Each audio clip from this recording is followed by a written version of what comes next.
Joe. Hi, Kira. Hi, Joe. How are you? Good, how are you? Very well, thank you so much. Oh my God, I loved your show. It's so good. Thank Yay, you. thank you. Oh That's man, it's brilliant. I literally like gorged on all 6 episodes. oh great. Right. Well, that's great. Yeah, Yeah. yeah, it's so Enjoyable. good. Yeah. I love that they gave you the 6 episodes because they're not giving everybody the 6 episodes. So Well, it was kind if of you like, got them. here's two. And then they were like, what do you think? And I was like, it's brilliant. And then they're like, okay, here's the rest. I was like, So you're the amazing. rest. Yeah. That was not Yeah. so brilliant then. Well done.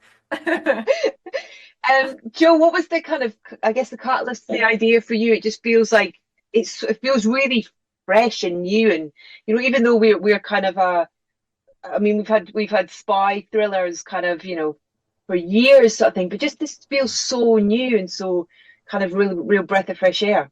Oh, thank you. Well, I think, I I suppose I didn't really I started writing it more as a kind of I was like I knew it was a spy thriller, but I also my sort of impetus for writing it was like this character relationship kind of drama between Kira's character Helen and Ben's character Sam, and I wanted to write about like a friendship and about like Mm. interesting sort of I don't know twisted sort of three-dimensional characters, and the spy like it always was a spy thriller, but I suppose I set out more kind of like interested in the characters, and then the kind of espionage stuff sort of built out around that as a sort of way of supporting the other stuff. That makes Yeah. No, totally. I mean, that's got a really interesting kind of idea in itself in terms of what other kind of genres that relationship could have lived in a way, I guess, as well. Yeah. Yeah. I mean, yeah, I mean, it could have been a sports show. Could have been. It could, They wouldn't have killed though. You needed somewhere where they were killing yeah, people. they have to murder people. That's Yeah, true, otherwise actually. it's just not as fun. Otherwise, it's just chatting. Yeah, they're just chatting in a room, being perfectly fine. No one's doing that. Yeah, Yeah. No, she was always a spy, to be fair. I brought it on the plate, man. She was she always a spy. was by the time I read it, she was Yeah. definitely already a spy. You read it like 2 days after I finished writing it. Yeah, So and No. killing he was people. still So killing. Yeah. yeah, It's yeah, always murder. it was there. Yeah. Yeah. And Kira, what was you said you read it, what, 2 days after you finished writing it, sort of It thing? What wasn't was it? actually, it was quite Okay. close actually, I wasn't it? mean, it was like a week. I Yeah. don't even think it was I mean, super it was, close. yeah, I'd been looking to do a series, and for one reason or another, it hadn't quite happened. And then my managers, we're at the same management company in LA. Mm. And so I was talking to them and they said, do you know Joe Barton? And I was like, oh yeah, because I've seen Giri Hadji, which I thought was so brilliant. And he ended it in Yeah. an interpretive dance. And it was just like, that's wild and amazing. And they said, well, look, he's written a pilot for something. Do you want to read it? And I read it and instantly went, yes. And I would like to do that, please. And can we have a meeting? So I think we had a meeting a few days later. Yeah, it Um, was. Yeah, the whole thing was. I started writing it on Boxing Day, and I finished it on New Year's Day, and then I emailed it to my manager, and it was literally like they were like, "By the way, you found a Keira Knightley." I was like, "Yeah." They're like, "She wants to do telly. Have you got anything that she'd like to see?" And I was like, "I've just written the Here you script." go. Wow. Yeah, Yeah. yeah, So I yeah, love that you were fresh in that moment as well, that kind of like that weird like no man's land between Christmas and New Year, which is kind of no one really quite know what to do with himself, but it's quite inspiring to know how productive you were in terms of no, writing an yeah. entire show. yeah, Yeah, that's what I always do. yeah. So Christmas, Obviously, you've got those 4 days. You might as well. you've got to 5 days. You've Yeah. got to fill them somehow. Write a Netflix show. Why doesn't everyone do it? No, yeah, it was productive. Yeah, it was like a sort of, I mean, mostly just a way of escaping my children. Daddy's writing a Netflix show. Don't disturb him. Daddy's working. All right. Daddy's doing important Yeah. work.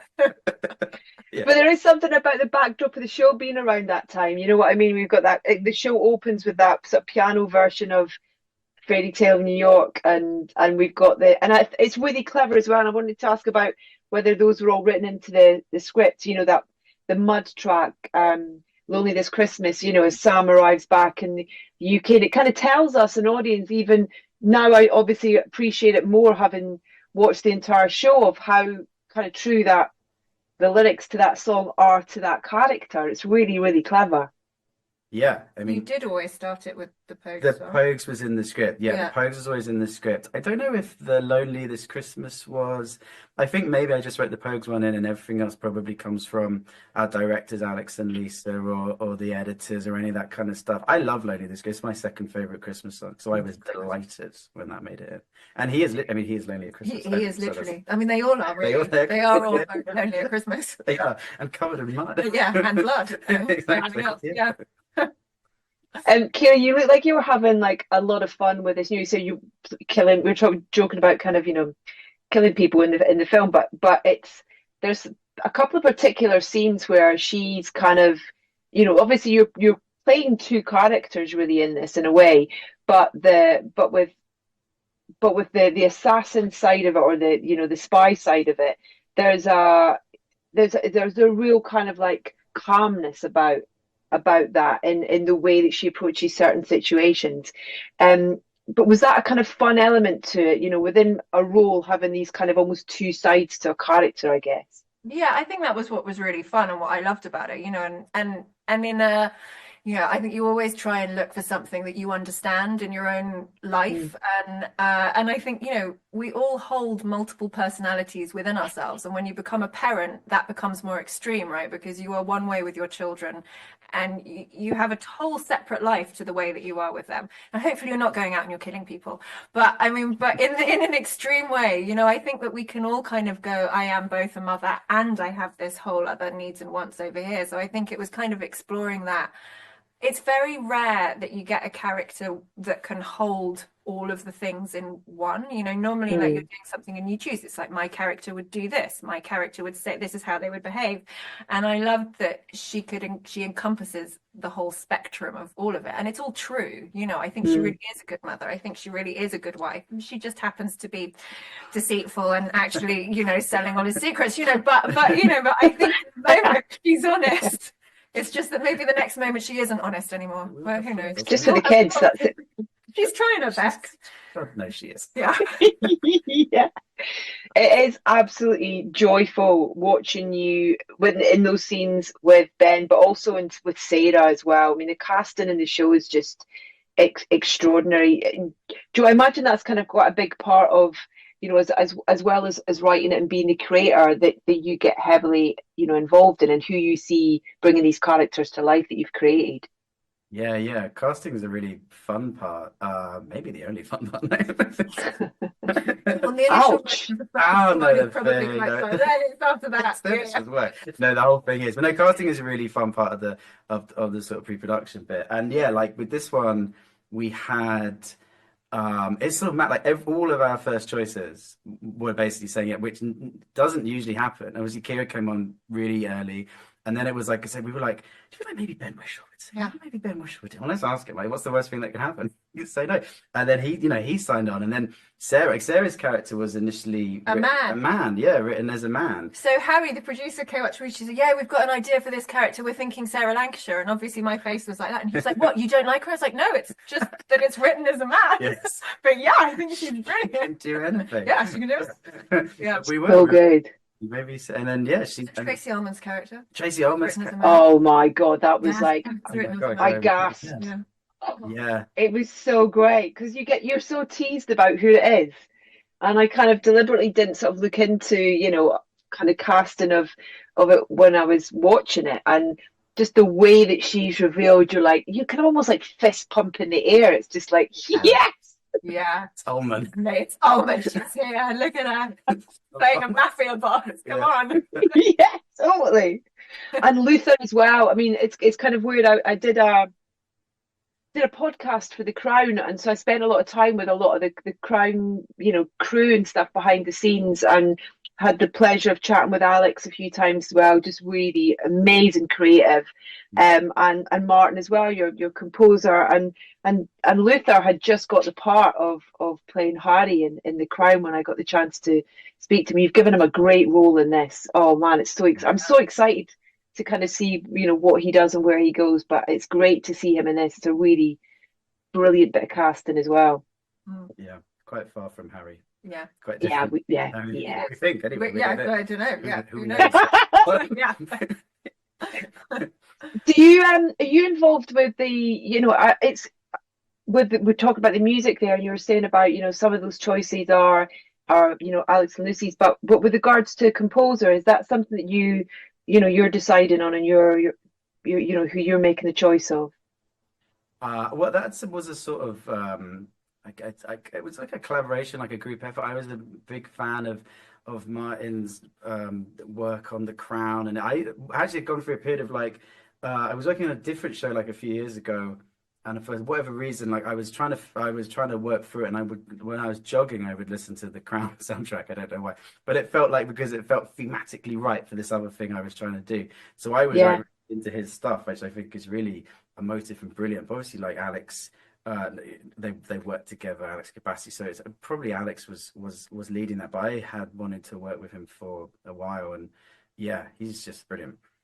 There's some really lovely moments in it, and a real mix of things as well, whether it's the use of like voices to kind of, convey different things, or there's this one cue which is after Kira, you and Sarah have at the Christmas drinks, where you find out about I'm really conscious about giving anything away as well, so I'm like, my brain's kind of gone over. Yeah, that's hard to Where talk. Yeah, yeah, I know where yeah, I am. The Christmas drinks. you Yeah, know where I am? Yeah, I know okay, where you are. Yep, okay, and then yep. there's this really beautiful piece of cue that just has the kind of a piano coming in. It just uses two notes, but it's so emotive and kind of just works kind of really, really well. Do you leave all that up to the directors then, or are you, Joe, are you getting involved in that side of things as well?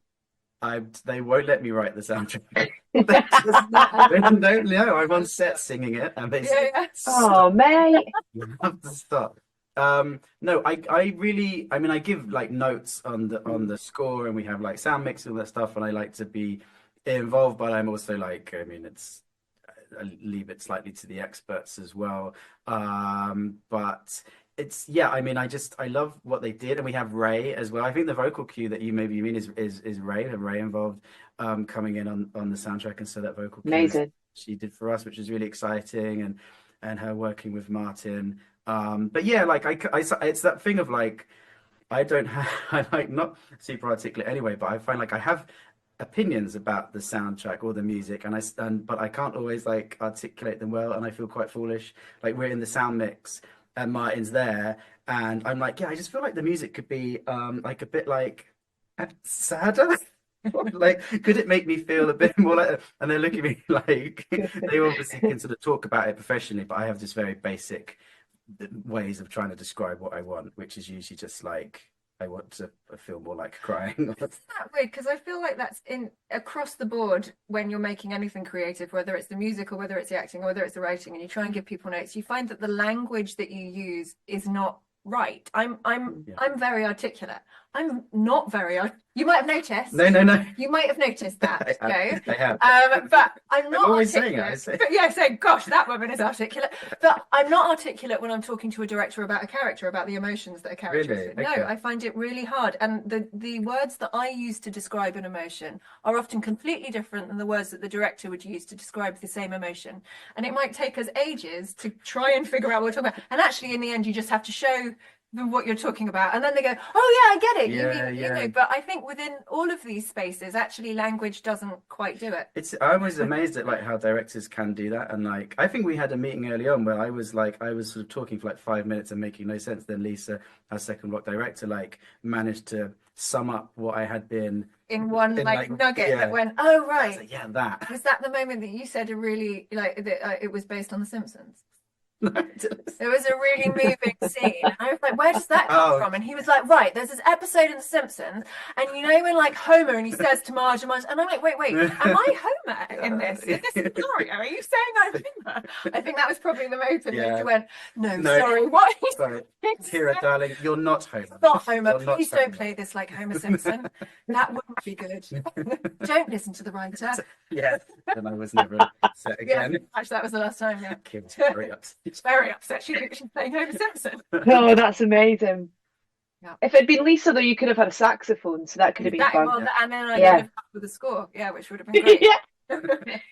Yeah, but that's really interesting because the tone of the show is really I think that's one of the things that makes it feel kind of really fresh and different, is that there are some really, really kind of comedic moments, sort of thing, that just almost give you a breath as a, as a fan watching it, to kind of like have a little giggle or have a little sort of snigger sort of thing as well. And that can be done through, I mean, Ben's so great at it, just in terms of sometimes just facial expressions or just the way he can react to things. When you're writing that, I guess, is that something that you kind of go in kind of tonally really wanting the show to feel a certain way, and then I guess through the performances that can push it one way or another as well, can't it? Yeah. I mean, I definitely, the humor was always sort of there, and we wanted it to be like funny, and I think that's often, particularly if you're writing about like friends or whatever, like the basis of all human relationships is really, I think, like trying to make someone else laugh. You know what I mean? I think anyway. That's basically your goal in any interaction. But like, but yeah, everyone's sort of, it's what is so pleasurable about this, so like working with great actors, is you see the lines that you hear a certain way in your head, or they mean something or whatever, but actually to hear them spoken out loud, I mean, it sounds obvious, but like it's an amazing part of the process, and to work with people that can. I've written things that are supposed to be funny, and you work with actors who aren't funny. Kill it. Kill it. Yeah, they kill it. They take any humor out of it. Oh, they just kill it, and you're there like, oh, could we so you're like, yeah, oh, let's die. But no, on this one, everyone actually, they take the funny lines and they make them funnier. So it makes me look better, which ultimately is everyone's goal, of course. Absolutely. Yeah, that's what we signed on to do. That's yeah. If the show is looking good, then we're all okay. That's it. That's the Netflix's new slogan. Yeah. But yeah, it's a pleasure. Yeah, you see these lines and they just sort of fly away, and they're brilliant. Kira, do you use music at all in terms of prep for roles and characters at all? Do you make playlists and stuff, or do you? Edith, I know talking to you, I should say yes. I don't have a musical ear in any way at all. And I know I'm married to a musician, so that's even stranger. But I don't. No, I don't. I don't. Really, I mean, sometimes if it, I've used. It's really obvious. If I have to cry, Rachmaninoff Symphony No. 3. That's straight. Jacques Brel, I find quite helpful. But I don't really have that kind of encyclopedic knowledge of music that I think would require. Some people, I know a lot of actors do. They like literally have a playlist and they can kind of go through it, and that will be the tone that they use. But no, I don't.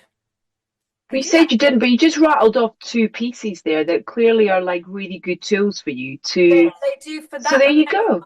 Yeah, I do. That will kick it in, but only when it's going there. I don't find it for other places, which is interesting. Yeah, I was trying to work out what music Helen would listen to. Like, what's her kind of? That's a great. Her? Yeah, because there's obviously loads of Christmas music around because of when it's set, and then we see them dance. Her Wallace dance, the Christmas dance and stuff, like it's something they do every year, sort of thing. It's quite traditional.